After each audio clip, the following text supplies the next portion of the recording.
Good afternoon, Bradley, and welcome to the show. How are you today? I'm doing fantastic, man. Thanks for having me. Wow, I love the energy. That's awesome. Yeah, we were just catching up before we kicked off the interview, and I'm here in New York, and it's nice and sunny. And I think we're talking about weather and getting out and the beach and all the things that we're doing as we're recording this today. It's middle of June, 2020, which means we are moving into a little bit of the end of the lockdown of coronavirus, which has been an interesting time for all of us, which I'm sure we'll talk a little bit about today. But I don't want to steal your thunder, Bradley. So first things first, love if you would introduce yourself to the audience, who you are, where you are in the world today, and just a little bit about what you're up to. Yeah. Hey everybody, welcome. Thanks for having me again. And I'm here in San Francisco, California. I'm actually in Daly City. Daly City, Mm-hmm. California is right outside of San Francisco.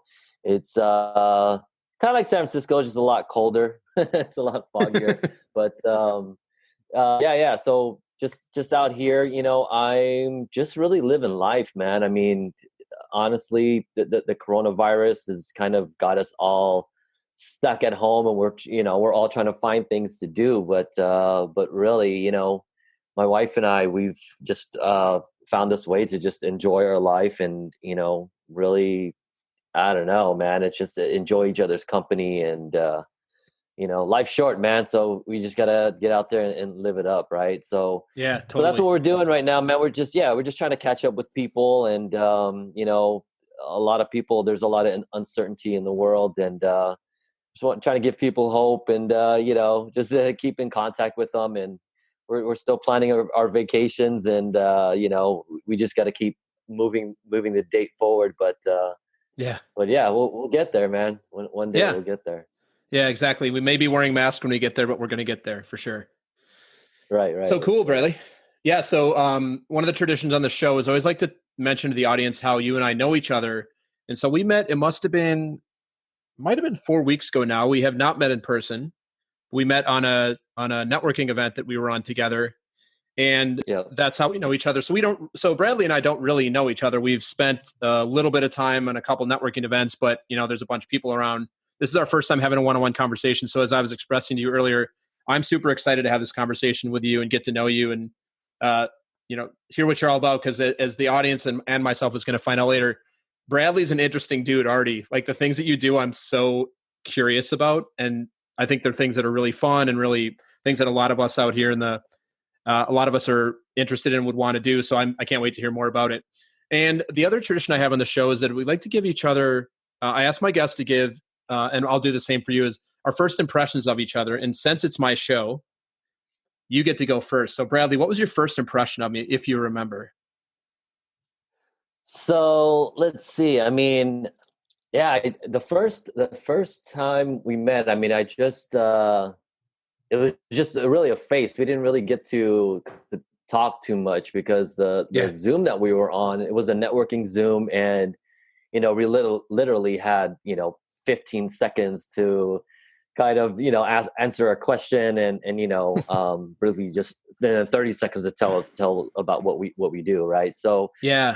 but I remember the second time that we were on the Zoom, which was just the other day. Yeah. um Man, I was just so envious of your backyard there, man. Just Yeah. had all these trees, and it looked like a really good place to hide a dead body. But it was Yes, it is. It's a great place. It's a great place to hide a dead body, or so I've been told. but yeah, I love that feel, man. It just reminded me of God, I don't remember where that was in Arizona, but it's up in the very. It's like 5,200 uh, feet above sea level, but it's Yeah. you go through these mountains, and it just kind of reminded me of that. It was just very like woodsy, foresty. Yeah, it was cool, man. It was cool. That's cool. So, That's anyways, awesome. the second time I saw you, my impression was, man, where's this guy living, man? I want to live where he's living. So me as a human being didn't give you anything, but like the environment around me was what you're interested in. I get it. That's cool. I'm feeling a little, Yeah, little yeah. neglected over here, but that's all right, Bradley. I get you. I get you. No, I'm kidding. So my first impression of you, yeah, it was a month ago, and yeah, we were on like a Zoom meeting. Like, the whole world's on virtual meetings now, And it was like 20 of us. And I remember, as we go around the introductions, a lot of people in networking meetings are always listening for like either who can I sell to or who's a good fit for me. And of course, yeah, I'm always interested in if there's people out there who'd want to hire me as their coach or as their consultant to the things I do. But I'm also always like keenly aware of like who would be a really fun person to get to know on my podcast. And I'm not going to spoil the thunder of some of the things you're up to, but I heard your introduction. I'm like, oh, this is a guy I want to connect with. And I think you actually said something, I forget what it was, but I remember you said something funny. And I'm really committed to having fun in everything I do. So I'm like, Bradley and I are going to have a really fun conversation on the podcast. So that was my first impression of you. You're like a fun dude, super interesting. You got a lot to share. And that's it. That's what I got for you. All right. So I know I've kind of I feel like I've been like kind of hyped you up a little bit. So I have no doubt you'll deliver. And if you don't deliver, then it is what it is. Yeah, you just delete it. We just delete it. We delete it. Exactly. So cool, man. So yeah, Bradley. So let's get right into it. So first question for you. What is something that you nerd out about? Something I nerd out about is, man, making coffee, I would say, man. Making coffee. A lot of people it's really a science, and just like cooking. I'm a chef too, so like everything is all about perfection, and well, not so much now. I don't own the restaurant anymore, but timing and things like that. But when I make coffee, it has to be to the gram. I measure everything to the gram, and it's when it's not made. If I make it a little differently, or my scale's not working and I have to eyeball it, I mean, I totally like tell the difference. It's just not the same. So I mean, coffee is like one of those things that I just people like look at me kind of weird. We go on sometimes when we're on vacation, or we're at a conference or whatever, and I got a scale, I got oh my god, that's amazing. and and it's like and also it takes a little while longer. It takes some time to make. So whereas most people is just kind of push a button and get it going. I'm still sitting there 10 minutes later waiting. But that's something that I'm really particular about. So wow. So you have to pack. I'm fascinated by this topic for a number of reasons. I'll just share with you. So the main reason I'm fascinated by this topic is I am 42. I've never had a cup of coffee in my life. Really? So I have no idea. We have friends. Yeah, and I know it's like we have friends that come stay with us, and they'll be like, "So what do you have for coffee?" And I'm like, "This thing that you put water." Like I don't even know how to make coffee. I've never had a cup of coffee. I do drink green tea. I love I'll drink like black tea, green tea, and people are like, "Oh, like what's your favorite kind of coffee?" And that's actually one of the questions in networking is like, "What's your favorite beverage?" And people be like, "Oh, I like this sort of thing," or like I couldn't tell you when people go to Starbucks and get like all these different drinks. I have no idea what any of those drinks are. Like actually no idea. It's like a thing with like a cream frappe. Like I just pay zero attention because I don't do it. And the reason I don't is growing up, my dad was a big coffee drinker. And I always remember my mom would make fun of him.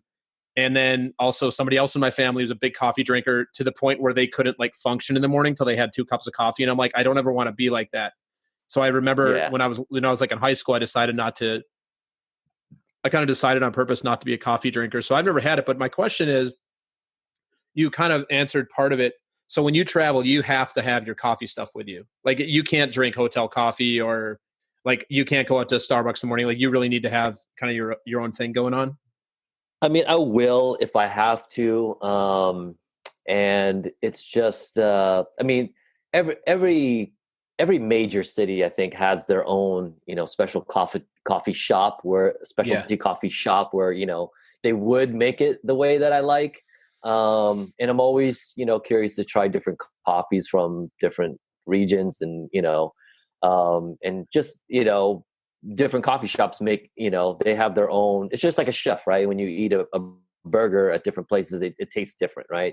So, same thing with coffee, it's, I don't have to always like bring my own stuff if I know we're going to like a somewhere like a major city. But, like for instance, when I went to Egypt, I wasn't sure. I knew I would be able to get, Egyptian or Turkish style coffee, but I just had to bring my own just for Hmm. backup, right? Yeah. But yeah. I mean, I'll go to Starbucks. I'm not that you know, I won't be fully satisfied. Hmm. But it is what it is. Sometimes I have to settle for other things. But I'd rather not even. If I just go to Starbucks, I would just get just a drip coffee. I don't Yeah. even mess with the other flavored stuff. Yeah. So Yeah. yeah. Does your wife share your passion for coffee?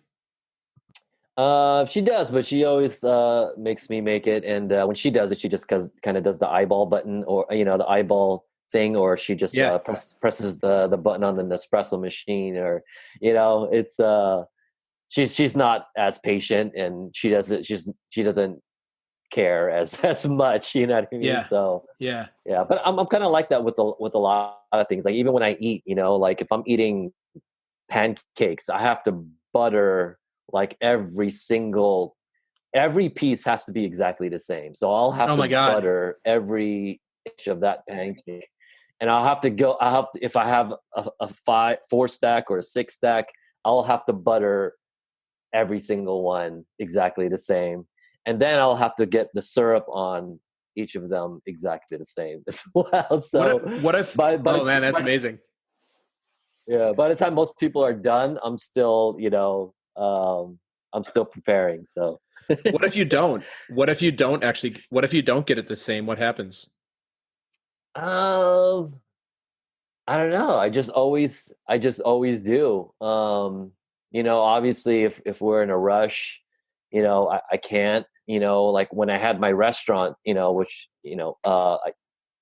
it was different because we're always in a rush. Yeah. So when I was in that situation was a little bit different. But if I have the time, yeah, I'll want everything to be set up and perfect so I could just eat nonstop. So I don't Yeah. like to stop when I eat. So that's pretty Mm. much the reason why. Yeah. Yeah. Yeah. Interesting. Well, I know we're going to get a lot more into food and drink and all those things later on in the episode. So I'm going to move us on to the next thing because I don't want to steal all your thunder. Or have you like share everything up front. So I got Yeah, another yeah, yeah. question for you here. And this is a question about your comfort zone. So Bradley, what's something that is inside of your comfort zone that might be outside of somebody else's? That's inside my comfort zone. Outside someone else's would probably be public speaking. Hmm. Um, for me, it's pretty easy. Well, actually, I take that back. If I'm prepared, it's pretty easy. It's when I'm not prepared. But a lot of people, they just can't even get on a stage or get in front of people, and um, so that's one thing that I'm like really, really, you know, open about. It's easy for me to do that. A lot of people don't like to talk in public. Um, and yeah, so I'm very comfortable doing that, and I don't have a problem. So yeah, that's Yeah. that's pretty much. Yeah. What's the largest Yeah. audience you've ever spoken to? The largest audience I've spoken to would probably be about, shoot, maybe 5,000, Wow. That's a roughly big roughly audience. 5,000 people. Yeah, yeah, Yeah. yeah. It's Yeah, pretty that's big. cool. Yeah.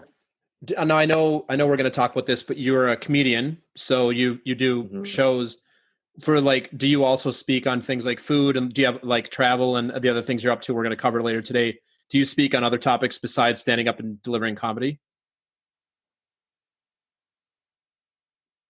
I do. So yeah, I also teach culinary classes. So Mhm. and sometimes this particular school is we do a lot of team building for big companies, and so Yeah. for instance, we had a big event for Facebook, and there was about 100, I don't know, 120, maybe 125 people there, and so yeah, it's like I'm teaching a cooking class to a real that's a really large audience for a cooking class.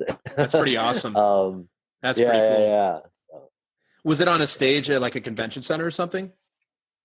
No, so we have at this culinary school we have like a bunch of locations, and one of the locations is actually in a large gym. Okay. So just imagine Costco with no shelves. It's just an Oh open my gym, God, that's and it huge. just Yeah, that's cool. has basketball courts in there. Has yeah, yeah, has all everything you can think of. That's an athlete would any Yeah, athlete would be able to train there. So yeah. Do you pretty remember cool. what you and then that one when you're teaching that many people? Do you remember what you cooked or what you were teaching them how to cook? So that one, I can't be too sure, but yeah, I don't even remember. It was probably a fall menu, so there was probably like these roasted butternut squash recipes, and Mm-hmm. it's very the recipes that we have there are pretty basic, but we do emphasize on like special techniques. Um, so whatever the dish may be, there'll always be something in there that the average person wouldn't do. Yeah. Um, Okay. yeah, yeah. So Cool. keeps it Awesome. keeps it interesting. Yeah, yeah. That's super cool. I've been to some cooking classes in Brooklyn. That's really fun, but it was not that many people. It was like maybe 20 at a time, and the Okay, teacher's yeah, like, yeah, and the teach and the yeah. and the instructor's just like behind the counter, like right in front of you, teaching you how to do the things. Cool. Right, right. So yeah, And so that's now the we're gonna thing. flip. Yeah, Yeah, go go ahead. ahead. Sorry. Go ahead.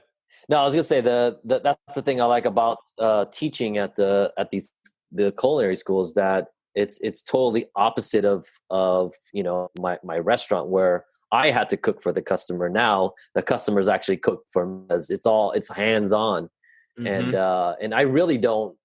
I just guide. I don't really do the cooking. It's the student or the customer that does all the cooking, and then I Yeah. get to eat it after. So pretty cool. Yeah.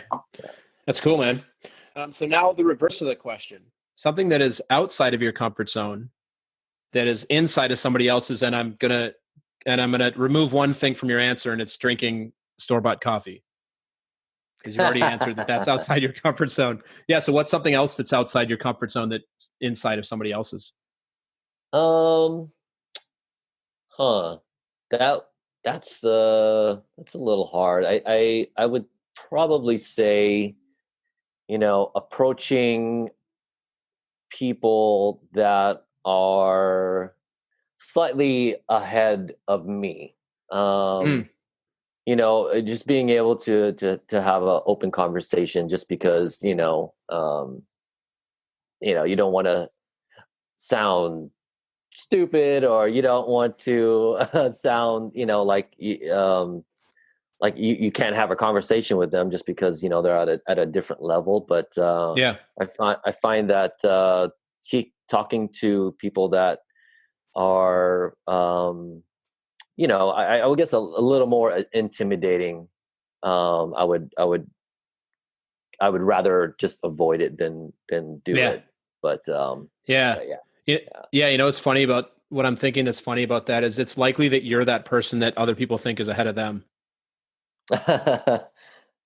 Yeah, I mean, uh, there's always people that are going to be ahead of you. Yeah. So yeah, I mean, there are. I mean, even like the president. There's, I mean, or whoever Yeah. you think is the top person of anything. I believe there's always somebody better. Like Yeah. even when Tiger Woods was on top of his game, right? There was somebody out there that was better than him, or um, they just weren't. They just didn't surface yet. Maybe you know what I mean. Yeah. So yeah. Yeah. No, exactly. Cool. All right. So on the topic of public speaking, I give you 5 minutes and you get to deliver a speech to the entire world. Hypothetical, of course. I don't actually have that power. Maybe someday I'll be that person that people will be like, that's the guy who can have me speak to the world. We'll see. Who knows? Um, Bradley, what would you give your speech on and why? I would say we should get rid of the auto flush on public restrooms, because every time I set up the paper on the toilet, I turn around to sit down, and it flushes on me. So I'm sure that everybody in this world knows what I'm talking about.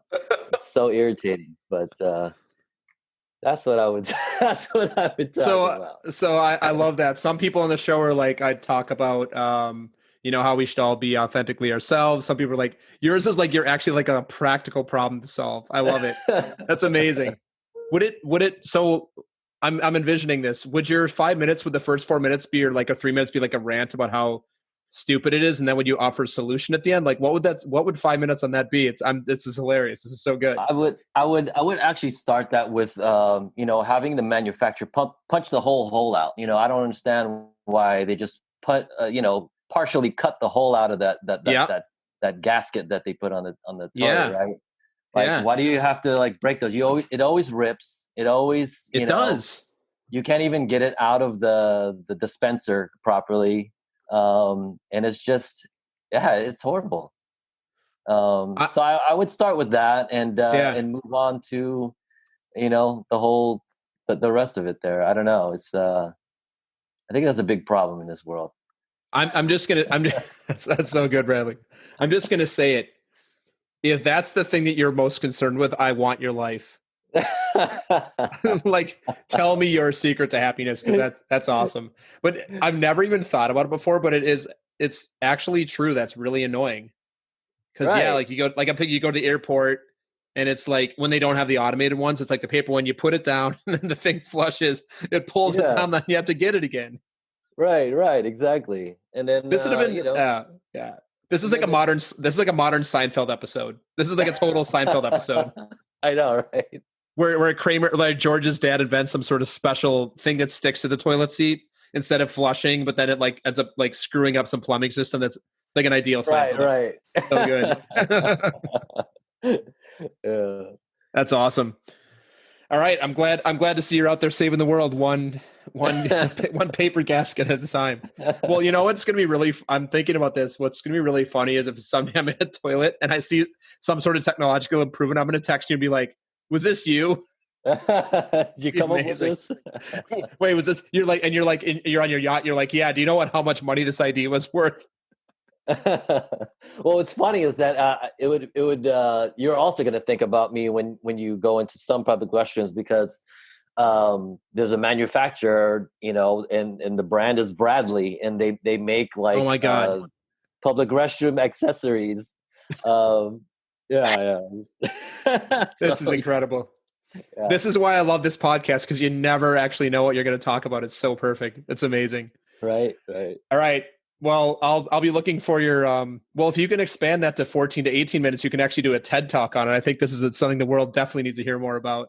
Can you imagine? What would the world be like if every time you sat down, you didn't have to re-put the piece of paper on the toilet seat? And the other thing too is, I'll bet you the women out there everywhere right now are like, oh my God, yes. Yeah, right. Because as a guy, we have to deal with this like once every 10 times. Females, like, this is a thing that happens every single time. You have to deal with every time. This is great. Have you run this by have you confirmed this with your wife? Because I'm literally going to ask my wife about this later and be like, is this a problem for you? Because I've never thought about it. I've never had it. Has your wife said it's a problem for her?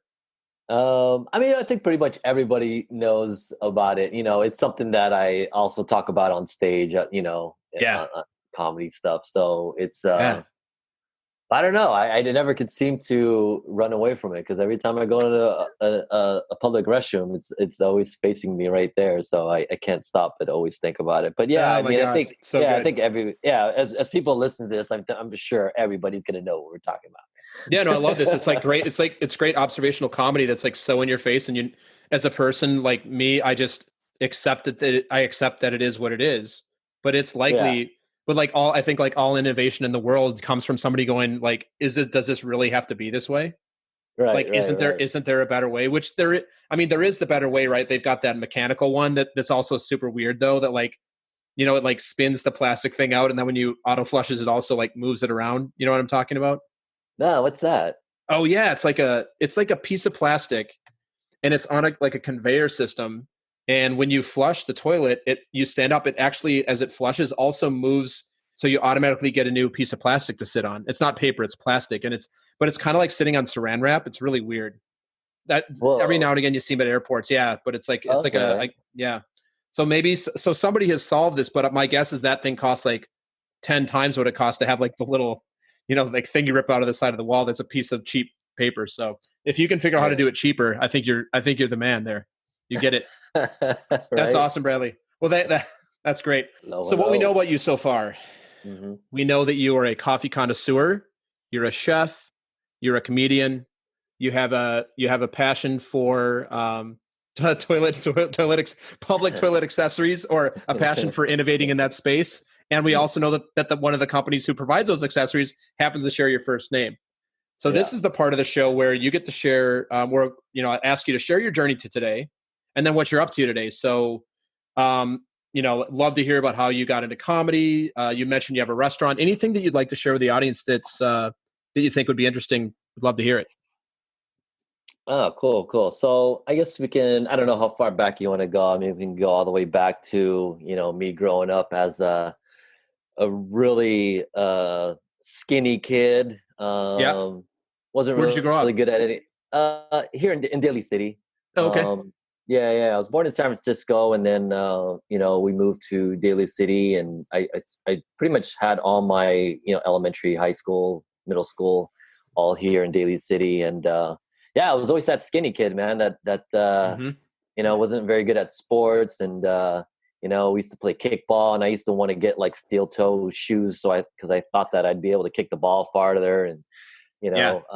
I'd always get picked last, and or not at all sometimes when they be picking teams, and so yeah, man. So a lot of times, I had to find other things to do, and I would always find myself, imitating people and making up characters, and you know just studying other people's accents, and Hmm.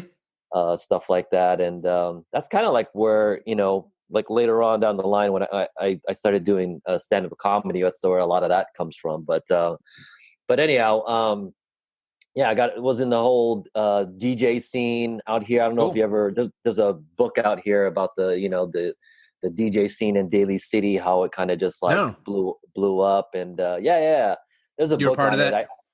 Yeah, Cool. I was part of that whole era. And yeah, a lot of the greatest DJs came from Daly City. I don't know if you know, like Mixmaster Mike. He's now Yeah. the Beastie Boys DJ. Yeah. Qbert and DJ Apollo. Yeah, Apollo, Mike, and myself. We all went to middle school and in high school together. Oh, And cool. yeah, and Qbert went to Balboa High School, which is in San Francisco, the next city over. And yeah, a lot of I mean, man, everybody during that time, it's kind of like how, I don't know what kids are doing now. Everyone's making TikTok videos or whatever. I mean, back then everybody was trying, like, just like back then everyone was trying to be a breaker, trying to be, Hmm. breakdancing, right? It was during that whole era, breakdancing, DJing, rapping, like all that stuff. And so yeah, we started a DJ group. I started like when I was like 12 years old, I think. And yeah, we used to DJ everyone's parties for free, and eventually it just turned into a business. And one of the guys that we used to work with, his name is Rick Lee. He's well, actually, a lot of our friends they're on radio. They're all the radio DJs now. Yeah. But yeah. So anyway, so with that, going, I was always into music, especially music production. Hmm. I eventually got into car stereos, so back in the day, if you didn't have 12 subwoofers in your car, you weren't cool, Oh, right? you were that guy. Well, I have So to that ask was, you what kind of car did you drive that had you able to put everything in like that?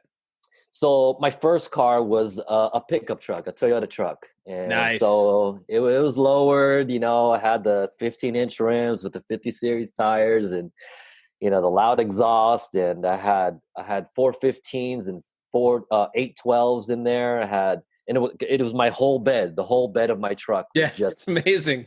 a large, I just built a whole enclosure. So anyways, I got really good at doing that stuff. And so I started working at car stereo shops, and installing car stereos. And eventually I ended up working at this really, really high end car audio store And it had been around for about 7 years, and the owner wanted to retire, and I just happened to be at the right place at the right time, and so I partnered up with him. I didn't have all the money to buy the shop, so I just became his partner, and we ran it together, and we just kept butting heads, and Mm-hmm. we weren't on the same page, and so eventually I bought him out, and I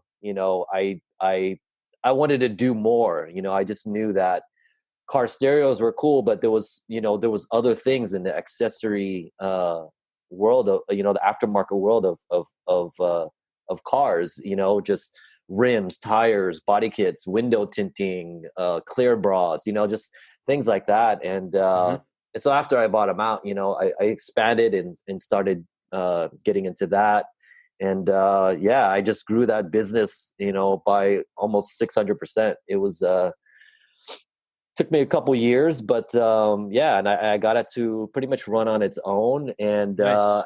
and then after that, I've been cooking since I was 7 years old. So Yeah. it's always been a passion of mine, and always a dream of mine to open a restaurant, because I was just like, man, this burger at this restaurant costs $20. It's like, man, you make so much money, and you know And and that's, I feel like that's what everybody who doesn't own a restaurant is like, oh my God, this is going to be amazing.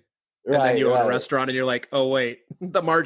the margins are razor thin and I'm working like 19 hours a day. Exactly. And that's what I found out. And so anyways, yeah, my shop was running on its own, and so I went out and I found this restaurant that was for sale. It had been closed down for almost half a year already, and um and yeah, so I just bought it, and it was really the rent was cheap. It was right outside of Oakland, so it wasn't in the greatest part of town, but Hmm. that's what made it the rent so cheap. Yeah, And yeah. so I just dove into it, man. Just no restaurant experience. I mean, other than working at Sizzler for 2 days as a busboy, and I just Two whole days. I couldn't hang, man. I couldn't handle it. It was yeah. And so I just dove into it. I just did it, man. Yeah. I went in there, and man, we had an awesome first year. And then 9/11 happened. Mm, yeah. 9/11 happened, and my car stereo shop, it just was dead. Like, nobody was buying nothing for their cars. And keep in mind, I had the shop during the whole .com era. I would Hmm. have 20-year-olds bringing their Lamborghinis, their Porsches, their Ferraris. Just like, here's 50 grand, just flip it out. Amazing. I was like, oh, so Yeah. so do you want to look at some stuff? Or like, no, just go ahead and do what you do. And it's like, wow, okay. And we used to get, I'd say about 8 to 12 of those a month, and it was just we were cranking, man. It was a good time. But anyways, after 9/11 happened, like, it was the complete opposite of that. Like, nothing was happening, and Yeah. I learned a lot of lessons, in business and entrepreneurship. I had to learn how to lay people off. I had to, Mm. as much as I wanted to keep them around, and I kept them around for a long time. But when you're forking out 30, 40, $50,000 a month, out of your pocket, it's just Oof. it starts to it starts to hurt you a little bit. So I had to step up, and it was my business, and I had to make sure that I didn't lose everything. And I had to kind of make some people's lives a little difficult, and lay them off. And Hmm. but it's just part of business, man. And anyways, I learned a lot of lessons through that. Long story short, I ended up with 3 restaurants. I was the executive chef of all of them. I put myself through culinary school, and yeah, man. The restaurant, if you know the formula, and you have something that everybody wants. I mean, I think that's with any business, though, right? I mean, if you offer something that's good, and something that everybody wants at a price that nobody can get, or sometimes even if it is a little more expensive, if everybody wants it, they're going to pay it. But yeah, I mean, I just it's been quite a journey, man. So anyways, being in the restaurant business, my wife, she was at an immigration law firm, and she was Hmm. doing that for about 16 years, and money was great, but she hated it. She didn't like the culture, the environment, and I think it was just the company that she was working at. I don't know if every immigration law firm is like this, but it was just yeah. I mean, it was just she hated it. Just to put it plain and simple. Yeah. And so I just told her, you know what, just partner up with me on the restaurant. You can help me manage it and help me run it. And I knew that, with her work ethic and her creativity of building systems that we would just we would just become I don't know, just take the business to a whole another level. And that's exactly what happened. She joined me at the San Francisco location, and yeah, we just, when I tell other restaurateurs, like my neighbors or whoever, friends that own restaurants, I tell them my numbers, and they think I'm lying. They're because the numbers that we were doing was just almost impossible. And Like in a so, good way. in a good way, yeah. I mean, What we I was were going to ask you, Bradley. Sorry, Brad. I was going to ask you. I'm just curious. What was what style of restaurant was it? Was like fast? Was it like fast casual? Was it fine dining? And like what's kind of like what's the thing that drew people in and it gave you all that success? so the restaurants were Hawaiian restaurants. The Yeah. Okay. the Like the poke. first, yeah, we did poke. Yeah, Nice. absolutely. The first two were quick service. They were kind of like I mean, I don't want to say Hawaiian barbecue, although we did have some Hawaiian barbecue, but we did more authentic Hawaiian foods. We basically took everything, like if you've been to Hawaii, like all the Hmm. foods that are popular, like you got the shrimp trucks, Yeah. you got the chocolate halpia pie at Ted's, you got lau laus, you got pipi kaula at Helena's, you got all these specialty things that people go, malasadas, people go to Hawaii and they eat all these foods that you can't get anywhere. And so that's what we brought here, because, my grandfather, he was born and raised in on Maui, and Okay.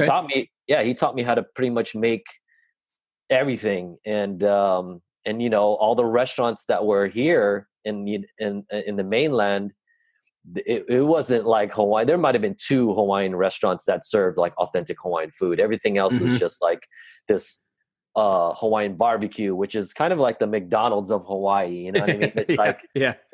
everybody's eating at McDonald's, but until you reach a certain age and then you stop eating at McDonald's. So it's kind of like the same Right. thing at L&L, where it's fast food. It's fast food in Hawaii. But Yeah. anyhow, yeah, man. So we were that restaurant that just had a line around the corner, like it just went around the block like almost every day, especially on the weekends for brunch. I mean, sometimes you would wait over 2 hours sometimes just because we were just so busy, right? Anyhow, 2 years ago in 2018, we were sitting down, we were eating dinner, and she was just like, man, we had been in at this location for 7 years already. And she was like, is this it? Is this Yeah. it? Is this our lives? We wake up at 5 in the morning and we're done at midnight. And then, Yeah. then we have to go out to eat because we're too tired to cook. So Jeez. yeah, it was just, and I had never even thought about it before because, I'd been in the restaurant game for about 20 years. Hmm. And for me, it was just normal. I gotten used to it. I settled for it. It just, my drive for wanting more, it was just, it wasn't really there like it was before. And so she's the one that really got me thinking, and like, man, there's more to life than just work. I mean, you can make all the money in the world, but if you're not out enjoying life and living life, I mean, what is money? I'm sure, there's a lot of homeless people out there that are probably living a happier life than a lot of other people, right? I mean, because Yeah. just living life. But so yeah, we decided to sell the restaurants and just retire early and go in and see the world. And we joined this travel club, and it's allowed us to travel, pretty much anywhere on this planet except for Antarctica. I mean, anywhere that you want to go, we can go. It just reminds me of this story. I just heard it a couple weekends ago. A guy had he built this business for years, and he got to about 55 years old, and he finally sold it for like $50 million. Yeah. And he retired and he started traveling, and he called up his nephew, one of my friends, and he told him, he was like, yo, I'm finally living life, and it's beautiful. I love it, and it's just amazing. And 5 weeks later, he had a heart attack.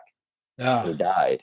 Yeah. And I always tell people, man, you gotta enjoy life. I mean, I don't mean to turn this whole podcast into a depression state, but you really gotta. We'll take care of that.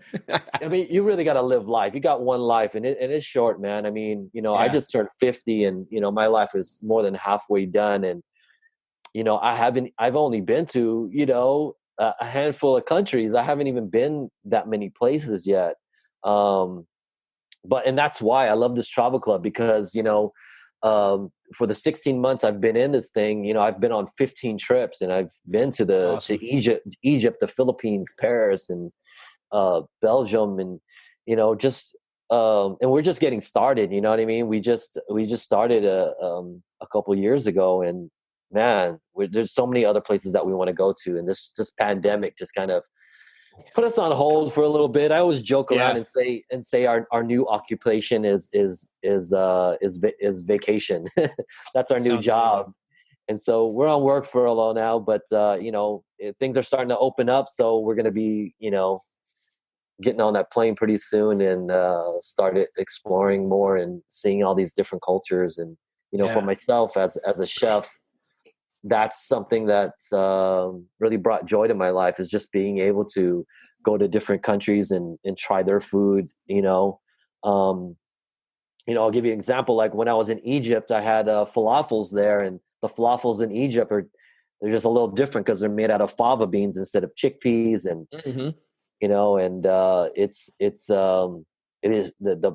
it just tastes different. Even their chicken. I think it was chicken. I don't know, but the guy told me it was chicken. I don't know. We'll say it's chicken. It's definitely chicken.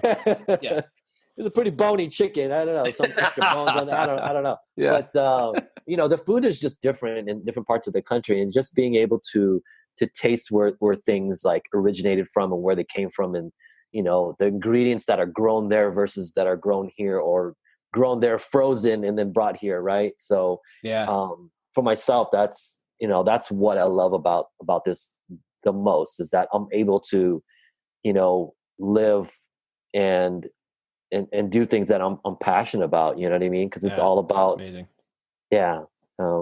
Just living life, man. So very cool, man. Congratulations. Where's the first place you and your wife are heading to once you can? First place that we're headed to, we're thinking of just going to Mexico. I mean, I mean, for us here in the United States, it's just like Mexico. Why do you want to go to Mexico? But, when we first joined this travel club, we went to this one resort that, I mean, to go back a little bit, when I first joined this travel club, I was very skeptical, because the prices that this travel club gets is just, it's unbelievable. It doesn't seem like it's real, So my uncle, he's a travel agent for 35 years, and he's never shown me a 5-day 4-night cruise for $69. Jeez. He's never showed me an 8-day 7-night cruise in the Bahamas for $199. You know what I mean? So when I see these prices, I'm like, there's no way.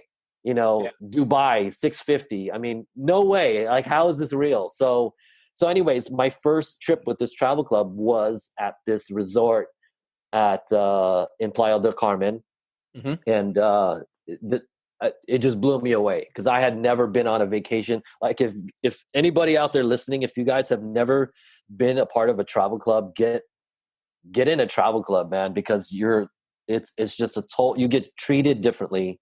You're just treated on a whole another level. You get prices that nobody else can get.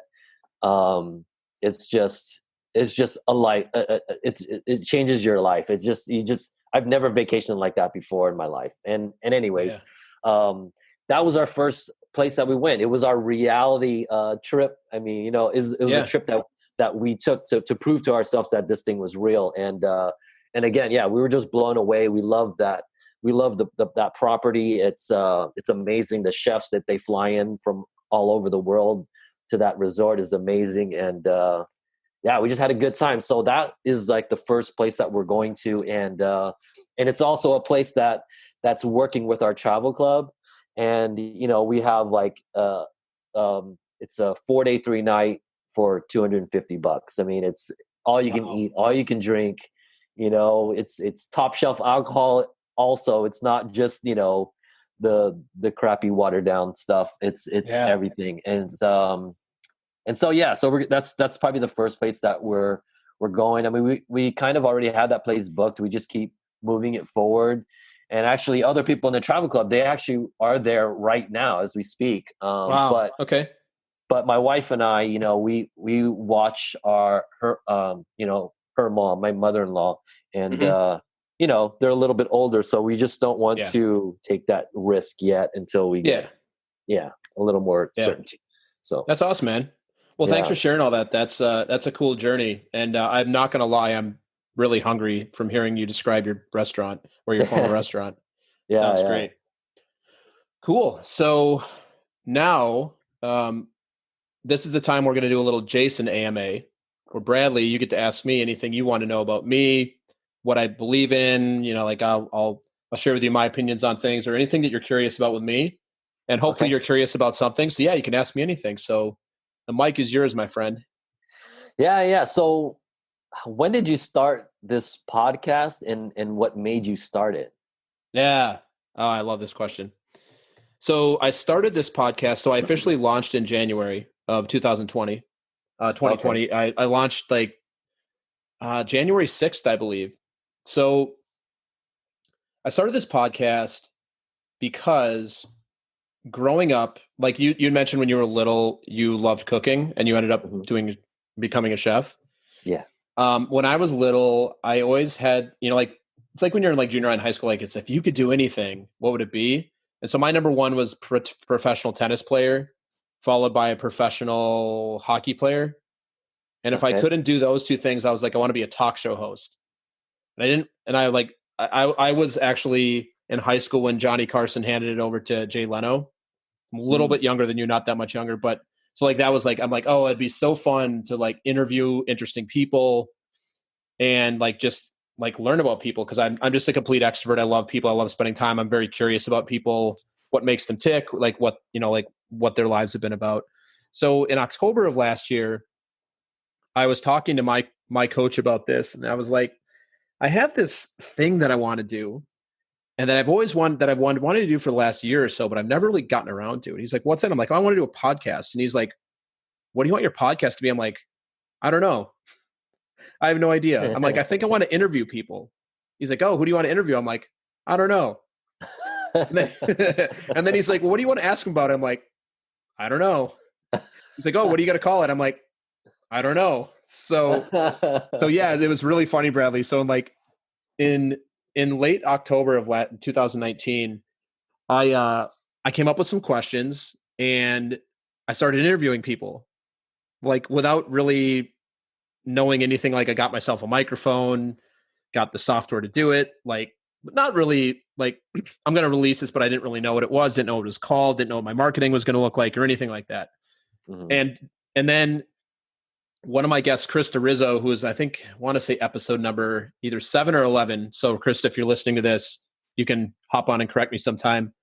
Um, she's like my probably like third or fourth interview, and I'm like, hey, I'm really struggling with what I should call the show. And she's like, oh yeah, just call it Talking to Cool People, because that's like what you're doing. And I'm like, yeah, that works. I was like, cool, that works. I'm like, cool. And then so once I had the name, I had a designer create my artwork and recorded a bunch of episodes in November and December of last year. You know, the thing that's great about this style of a podcast is most people say yes because most people like to talk about themselves. Yeah. So it's cool. Like it's a fun format. And like what I'm really committed to in my life and the work that I do just overall is like fun and connection. And like, for me, this is kind of the output of that. Like, like hopefully this is fun for you. I can't guarantee it is, but I like to make it fun and light. And like, we talk about whatever the guests want to talk about. And sometimes it gets serious. Sometimes it gets, we laugh. And so it was kind of one of those things where January rolls around, I start releasing episodes and I look at my numbers and I'm like, oh, like people are actually listening to this. I'm like, oh, like there's actually like people that are listening to this. I'm like, whoa, like people actually like this. So I start getting feedback like, oh, I really like that episode. That was interesting. It was really fun. I like what you're doing. You're a good interviewer. And at that point I was like, oh yeah, like I guess I should probably keep doing this. And it wasn't like I was going to like, like maybe you identify as a comedian. It's not like as a comedian, you're like, all right, I've got my 30 minutes. I'm going to do it once. And if people don't love it, I'm never going to do it again. You keep at it. So I was always like going to keep at it. Cause for me at the end of the day, it's just really fun. Yeah. And so, yeah, like looking back now in October, when I kind of declared like, this is what I'm going to do, I don't really remember coming up with the questions. And I don't actually really remember my first few interviews. Like I vaguely remember them, but I think that's a good thing because it was so natural for me and so much in flow. Yeah. And so, yeah, this is why I did it. I did it because I thought it would be fun, and it's even more fun than I expected. I did it because I like connecting with interesting and cool people, and I get to do that. And, I've had very few people say no to being on. So for me, this is something I want to continue doing for, as long as I have the energy to do so, which because it enthuses me and gives me energy, I see myself keeping on for this. And, I've had people like email me in or message me like, hey, that episode I listened to with, like, I just get like with Bradley, like, oh, I've been thinking about starting my own restaurant. They actually inspired me to do that. Like, that's awesome. When you hear about, don't let people follow their dreams. You're like, no, you're like 19 hours a day, margins are low, but do it if you love it. Yeah. But like, seriously, I've had people like, oh, like that episode was really interesting. I got a lot from that guest. The thing they said inspired me or got me thinking about something. So if I'm making a difference for people, providing value and also having fun for myself and for my guests, good enough for me. So that's how it came about. Right. And podcasting is not you probably know this. It's not like there's not a high bar to podcasting anymore. I read a stat. I think there's like 750,000 active podcasts out now. And that's like episodes that have been released in the last podcasts that have episodes that have actually gone new in the last 60 days. So it's, like all you really need is a microphone and a computer, which is what I have. Microphone and a computer and some sort of concept that you want to put out in the world. And then you have to have a little bit of software to host your podcast, and that's it. So, so that's how I got it started. And that's why I do it. And that's why we're here today. Right on. So what happened to the tennis and hockey? Yes, at 42, I'm planning to go out and be a professional hockey player, a tennis player. Yes. I think I realized I was decent at both of those and then wasn't good enough to like play in college or anything. And at that point, in sports, if you can't play in college, you're done. Like, I mean, you play for fun, but you're not going any further. Yeah. Well, then, I'm wondering too, like, because some people that get really good at something, it's hard for them to play with people that are not. You know what I mean?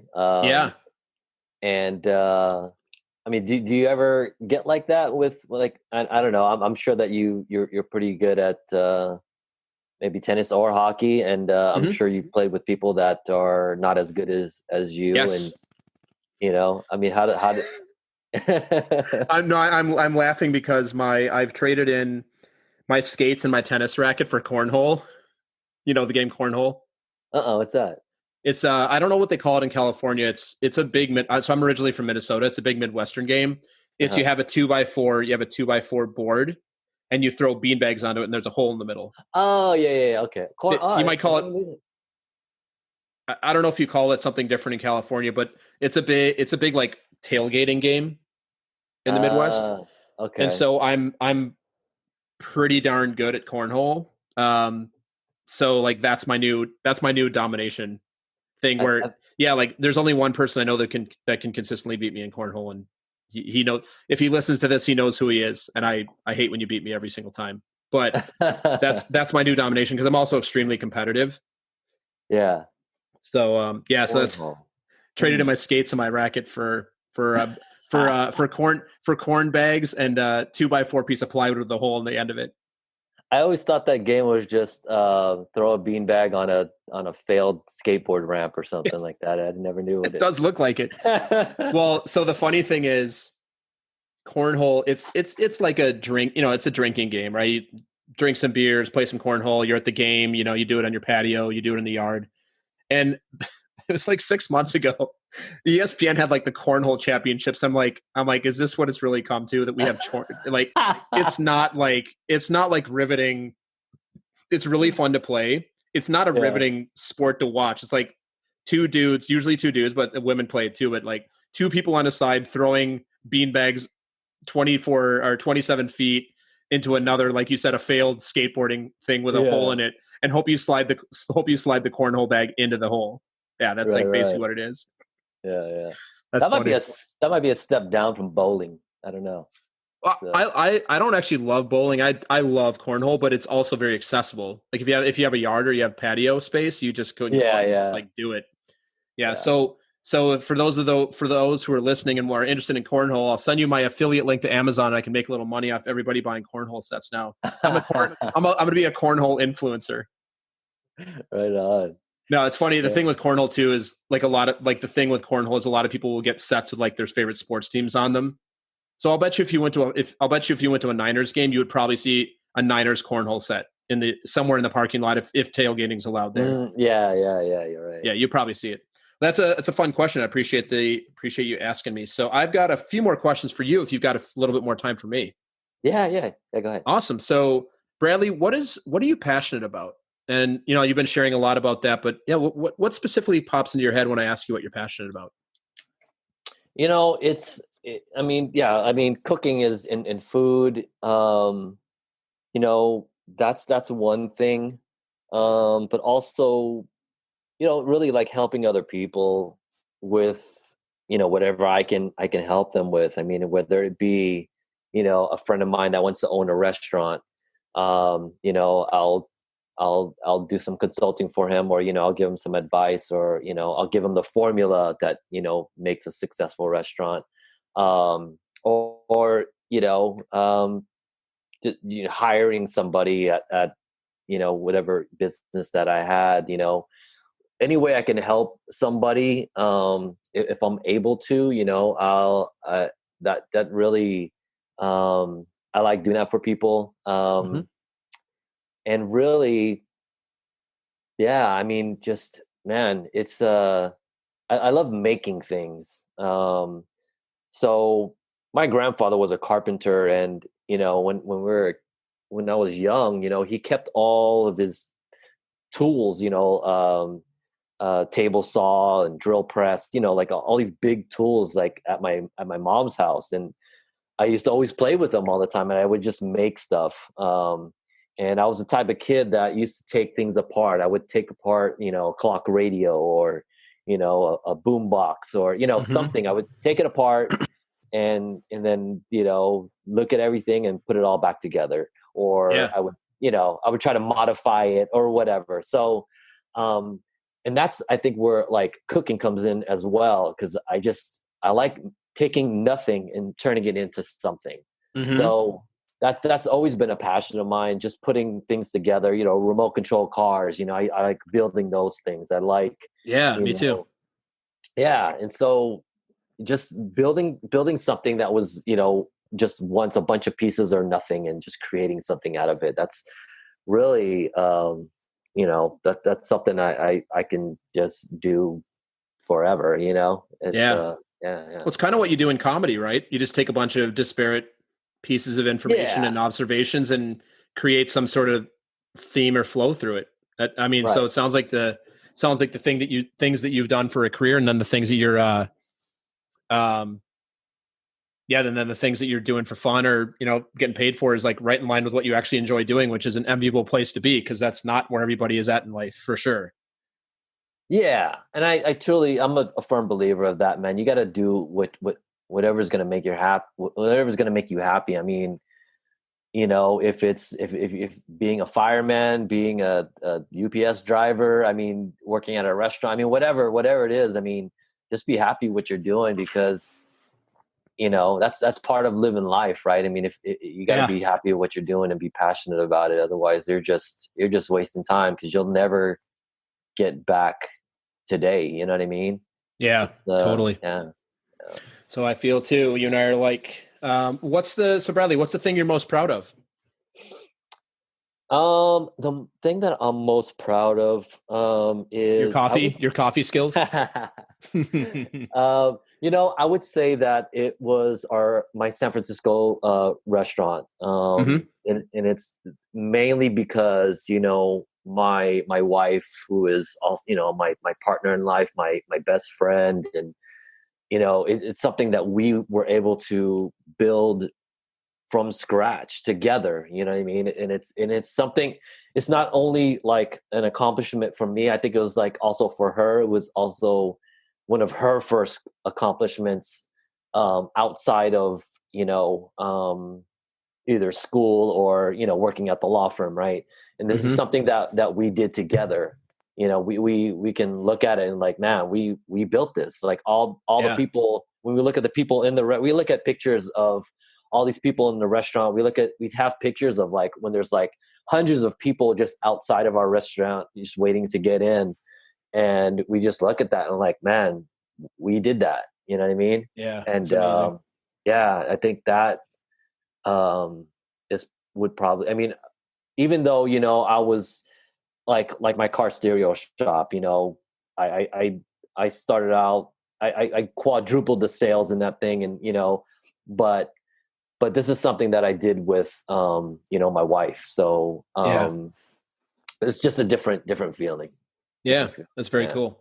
Do you know, you said you sold the restaurant in 2018.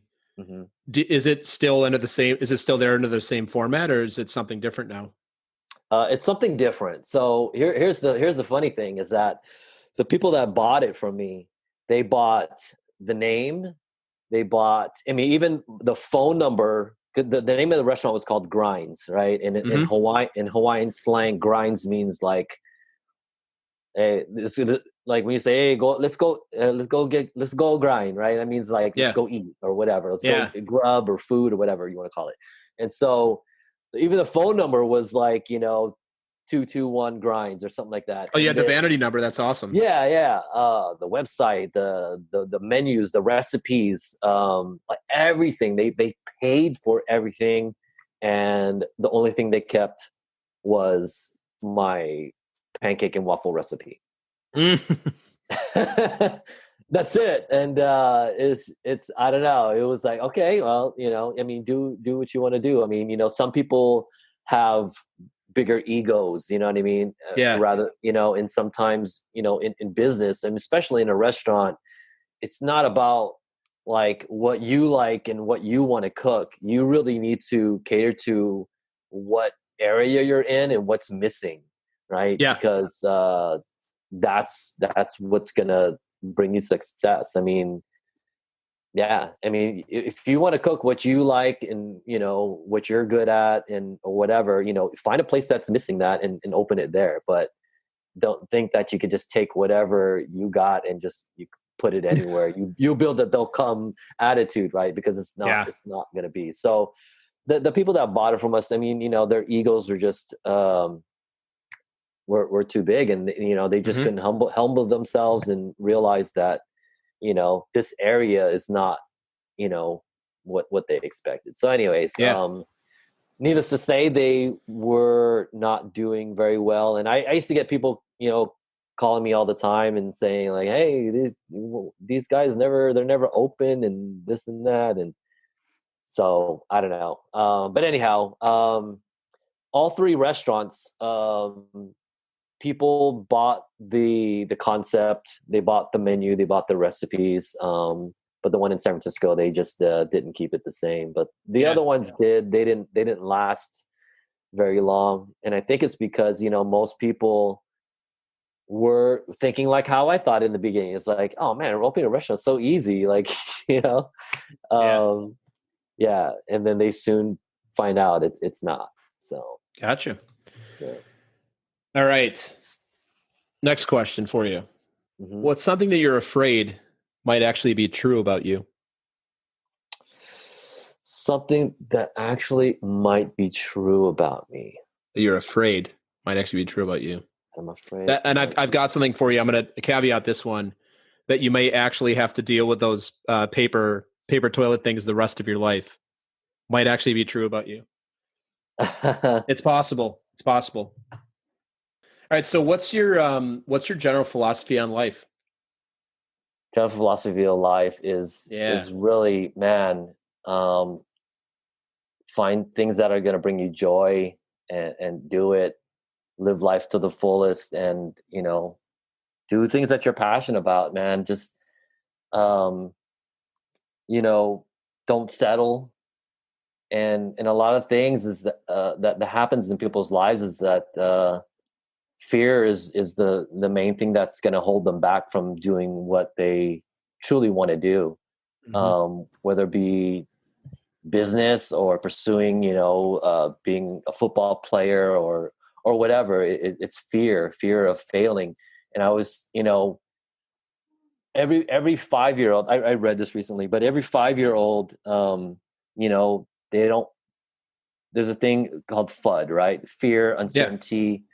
Um, and and and the thing is that every 5 year old didn't, when you were five, you didn't have that. I That's mean, right. imagine, like, right, you had an imaginary store and used to, you know pick up leaves and twigs off the floor and be like, oh yeah, these are my items for sale. And Yeah. you just, Exactly. you had a wide imagination. You had no fear, you had no uncertainty. Everything was like, this is it. And as we start to get older, things start to get in our heads, right? With just because, like, school systems, the way that the employment system, all these things kind of, they distort people's vision, I guess. And Hmm. you know and then they just get, so, well, everybody else is doing this, so if I try to do this, I might fail. And so that fear is what kind of like holds everybody back. But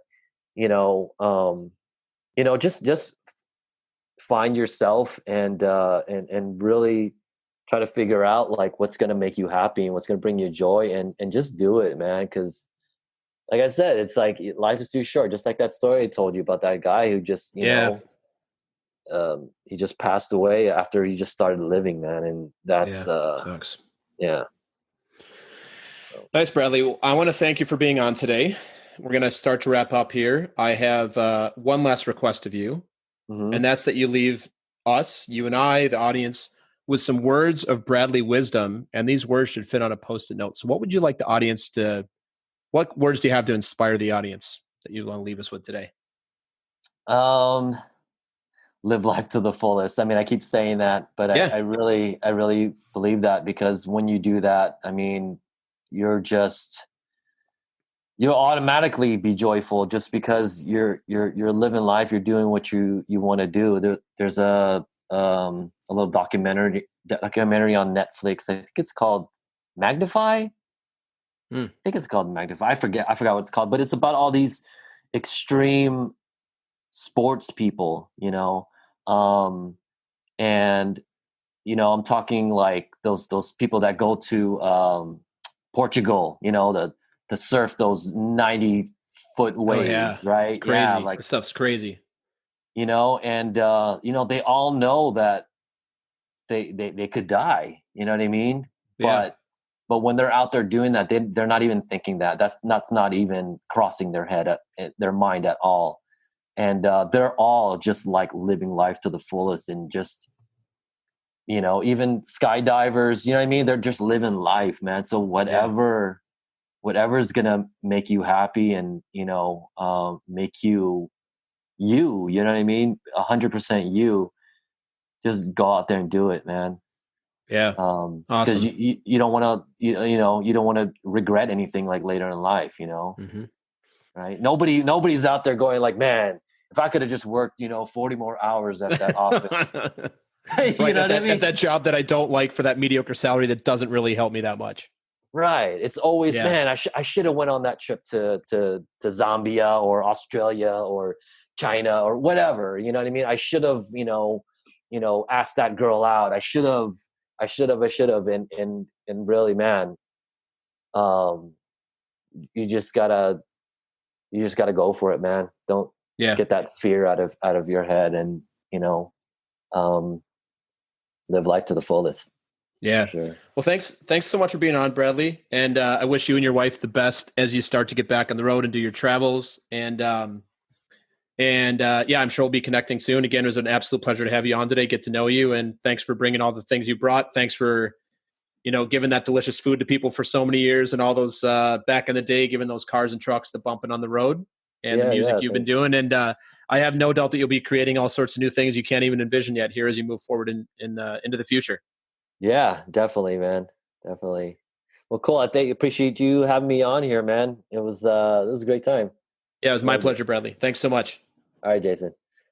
Thanks for listening to another episode of Talking to Cool People with me, Jason Frizzell. Enjoyed today's episode? Please tell your friends, give us a shout out and a follow on Facebook and Instagram, and take a moment to leave us a review on iTunes. If something from this episode has piqued your interest and you'd like to connect about it, please email us at podcast@jasonfrizzell.com. We love hearing from our listeners.